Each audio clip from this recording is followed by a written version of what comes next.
That gives us a segue into the James Taylor years. Oh, I thought that would never happen in a place like this. Well, I'm smiling, but I know it's a painful time for you, a painful memory, but let's talk about it some. You were married to James Taylor. From the outside looking in, you would say that's a marriage that doesn't have much chance from the beginning. Two performers, two stars, if you will. But let's go through it as best you can. Well, I saw pictures of him in Rolling Stone holding Joni Mitchell's hand, and I remember thinking, I'm so jealous. Thinking, why am I jealous? Why doesn't make any sense at all. I don't know him. It's very confusing. But I remember seeing a picture of him coming home from the movies with Joey, with my sister. And he was on the cover of Time magazine. And I said to her, and she will vouch for this, I'm going to marry him. And I said it without thinking about it, for it just came out. And this was a good 9 months before we actually had a date. You see him on the cover of Time magazine and you sort of blurt out, I'm going to marry him. And you actually did. I actually did, much to the chagrin of his second and third wife. So you married James Taylor, and at least in the beginning, was it a marriage made in heaven or something close to that? I was so happy. I remember thinking, I'm really safe now. I'm really safe. And it's because James was my safe person. He actually became my safe person. We never spent a night apart.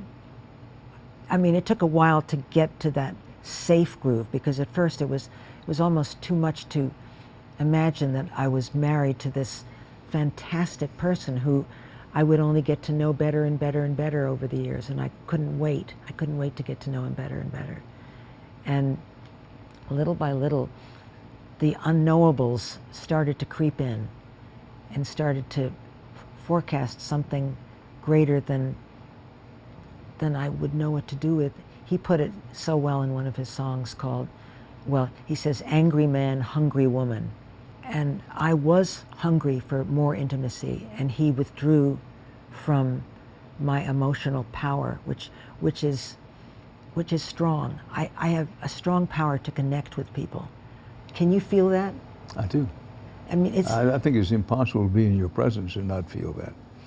You have a strong power to connect with people, unquestionably. But you're painting a picture that you were married to him and you were hungrier by the week or month or day to get to know him better, to have even more intimacy.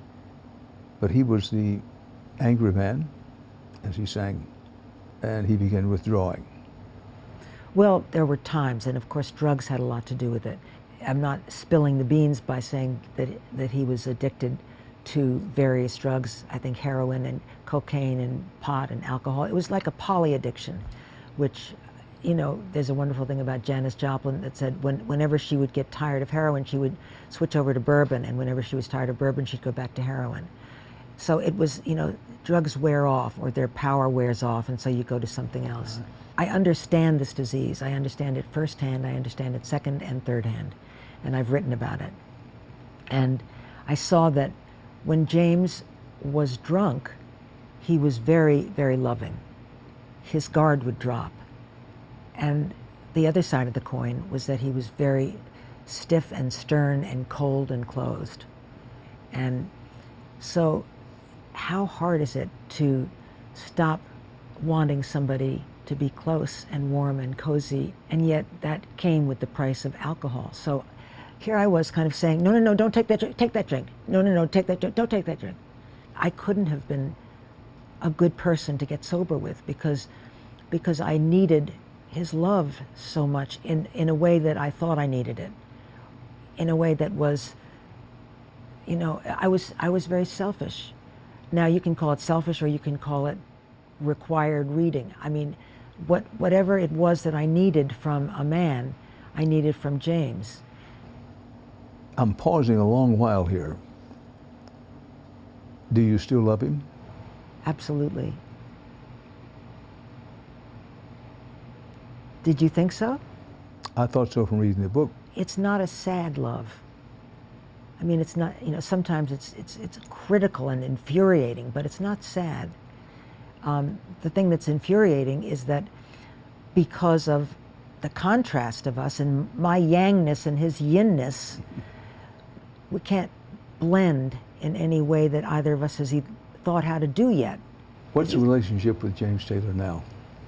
I don't speak to him. He never comes here. He doesn't even come to Ben's house, which is right down the drive. Your son's house? Yeah. He doesn't feel at home on the island. He recently said to somebody, it's her island, it's not my island anymore. The relationship is a pest. It's a pest for him on one level, and it's a pest for me on another level. But I'm saying, let's put on some lotion that's gonna help us. We've got to, because we're both public figures. The world knows both of us, or some of the world knows both of us. Some knows. What would you do? What would you do if you were presented with this problem? I'm not sure. I am sure that I'm glad I don't have this problem. I am too.